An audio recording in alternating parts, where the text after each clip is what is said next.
Good afternoon, Trains Nation. Today is Friday, February 3rd, 2017. This is another video episode of Trains Newswire. Welcome. I'm Steve Sweeney. Hi, good morning. I'm Jim Wrinn, and we've got big news for you. We've got 55 stories on the wire so far, 7 great big old exclusives, and a bunch of breaking news out there. Absolutely. A lot of shortline news I noticed this week. Absolutely. Well, I mean, let's talk about breaking and shortline all at the same time. It was this morning that Genesee and Wyoming announced that its longtime chairman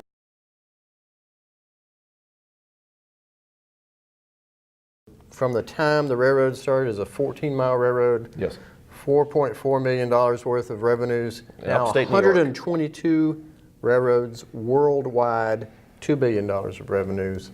Quite a lot of change in his career. A big change. But congratulations to him. He's going to be 75 later this year. He's going to retire after the May board meeting. The G&W imprint is just about everywhere. I know everybody gets tired of seeing the G&W yellow and orange, but they work. Yeah. They know what they're doing. They know what they're doing. And you know, just because it's G&W, just because it's orange, doesn't mean they're not working hard. They are short lines, and they are big, and they're doing a lot of good here in the United States. So congratulations to Mr. Fuller and to G&W. Should we touch on the other big short line thing this week? With There was a sale. Well, actually, there was a sale coming up. The storied Kentucky and Tennessee, and in Stearns, Kentucky, a railroad that I'm familiar with, and a lot of you guys are, as the home of the Southern Railway 4501 for a long, long time. Being sold from a nonprofit there in the county where it runs to a private individual who hopes to revive it, build it up, and increase the freight business, and best of all, paint the locomotives back K&T. Yeah, so you gotta love that. That'll be cool. That will be cool. Good luck to those folks down there in Stearns, Kentucky, and be sure and read the Newswire item about that. Absolutely, which I think you wrote, didn't you? I did. Yeah, that's good. Jim, we got to touch on Iowa Pacific if we can for a minute. Iowa Pacific has been running the Hoosier State between Indianapolis and Chicago for about 20 months. They're out of there on that? They're out. Ed Ellis pulled the plug on it late in January, and then the announcement came this week. He said he was losing money. He told an NPR station in Indianapolis that he didn't realize that the contract would let him lose money the better he did, and I just can't believe that. That's not a good thing. That is not only we not a good thing. We hate to see that service end. That was really a nice way to jazz up one of those regional services out of Chicago. Yeah. Did you get to go do it? No, I didn't yet. But I didn't either. I'm plotting. You going to try to go hit it before the end? I'm going to try. We have to talk to the powers that be at home. I'm just not real keen about the short night in Indianapolis. I think you get in at like 11 and you're out at 6. So yeah. So you have to sleep in the station, or there's barely time enough to get a cab over to the hotel and get in before you have to get back over. Well, I was going to just sleep in the depot. Bunk out in the dome, in the Superdome. Why not? Why not? You might be able to. But anyway, good idea. But anyway, so Ed tells Trains Newswire this week that he's going to look at other potential services. He's not willing to say who, but he says it's out there somewhere. And he says if you want to look at the future of private passenger railroad in the United States, look at Brightline in Florida, which should be open later on this year. So sad to see that go. That's a good one. But anyway.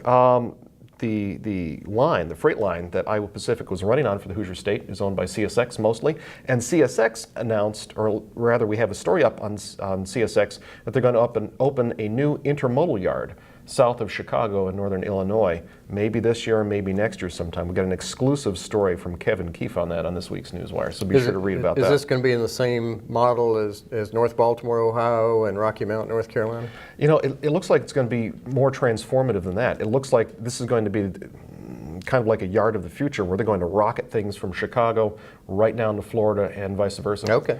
So it's going to be big. Wow. Big. Wow. Yeah. So that's a neat, see the full story of that. Hunter, speaking of big. Yeah. Union Pacific Steam Crew had a video out this week about some big boy restoration notes. Yeah, they've finally disassembled the locomotive. Yes. You know, they've gotten it taken apart. They pulled the boiler out, the running gear out of it and everything. So now they've done all their disassembly, and now basically they're ready to do their inspection, see what needs to be repaired, and start putting it back So that's where the big work begins. Absolutely, and that's big. I mean, we were both on site when they were pulling this thing out and moving it around the west to get back to Cheyenne. And what a big locomotive! What a big project this is going to be, but only fitting for the big boy. It is gigantic. We'll continue to follow up on that. We're going to be asking more information on that in the coming days and weeks. All right, I got to flip us back to the other huge thing going on.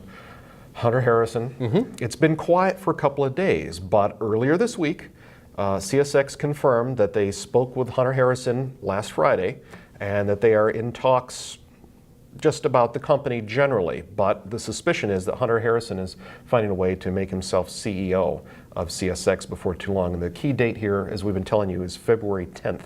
February 10th is week the last... from today. That's right. It's just a week from today. Yeah. Where shareholders can put up an alternative set of board of directors candidates and a new slate of officers. So we'll be watching that in the next week, 5 days, business days anyway. Won't be long. We'll know something. Gosh. Yeah. So keep your fingers crossed for the best outcome, whatever that is. And then something slightly tragic. We got a lot of comments on this on Newswire this week. National Transportation Safety Board released its docket of information on the Chester, Pennsylvania crash was last April, I believe. Last April. And right now it looks like that the track crews, night shift going into day shift, some of the workers had drugs in their system at the time of the crash, and that they didn't have a proper handover. So read the full Newswire story on that this week. Really, really sad story. We also have a story that the NTSB believes that if the rules have been, a former NTSB investigator says if the rules had been followed with Amtrak, that this wouldn't happen. So yeah, there were a couple of shift supervisors there handing off, or picking up, or handing off track warrants, and it doesn't look like that they did it in a proper manner. Right. So that there was some confusion in there about which track was occupied and who had the warrant, and it was a very tragic situation. Yeah, very tragic, very tragic. Elaine Chao is now the Transportation Secretary. That was a note from this week. And then one other thing I wanted to mention that I thought was really cool. Late last week, early this week, the Cumbres and Toltec Scenic announced that they're going to have a double header for their opening day later this year, which I just think is fantastic. I mean, when you get to see two double-headed narrow gauge steam trains running at the same time. If you're at Osier, Colorado that day for lunch, you'll have quite the treat. You'll have 4 steam locomotives out there in the wilderness. But my question is, will the railroad be open by then? Because there are 10-foot snowdrifts on Cumbres Pass right now. So they're going to be plowing, right? I don't know what they're going to do. They don't have an operating rotary anymore. Right. But we'll have to see. Bulldozers work just fine. That's what they use now. And then you have to go clean up the track afterward. Yeah. Yeah. You don't want to dig up the track. Now I think we'll talk about pithy comments. Yeah. Did we get one this week? We did not, and I'm kind of sad about that. We've been asking people in our transition from doing a trivia every week to a pithy comment. Pithy, Pithy. Cold doesn't affect the spelling. Right. So just some witty comment. We only got 6 comments and a couple of questions. Well, I'm not even going to read the questions this week, but I'm challenging you, our weekly viewers, to look at the Newswire, consider the week's news, and respond with your own sort of witty take on the news and the events, or maybe on how we performed or didn't perform to your expectations. And I hope that you would think about it more this week. We'd like to see the 15 or 20 or 25 comments that we are expecting, that we are accustomed to seeing on the Newswire comment section. And you can put them down below in the comment section, your one-liner, your two-liner, and we will choose one of you at random, or one of you that we decide is the most pithy comment, and we'll give you a worthy prize. Maybe a Chicago issue, maybe a Chicago video, I don't know. We'll decide, but you got to get some pithy comments in there. Bring them on. Yeah, absolutely. So, Jim, I think that's about all the news I got today. You got anything else? I think it's time to go back and work on the April issue. It sounds good to me. Have a great weekend, guys. Take care.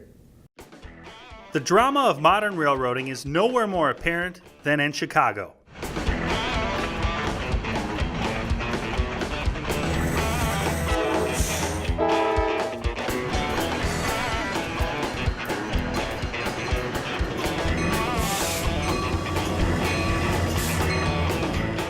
Trains Magazine takes you along for an up-to-date look at the Windy City's railroad scene with its new 60-minute DVD and special issue, Chicago, America's Railroad Capital.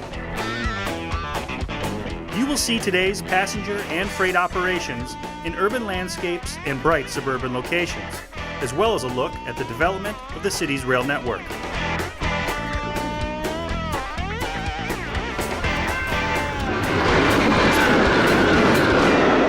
Both are available January 2017 at KalmbachHobbyStore.com.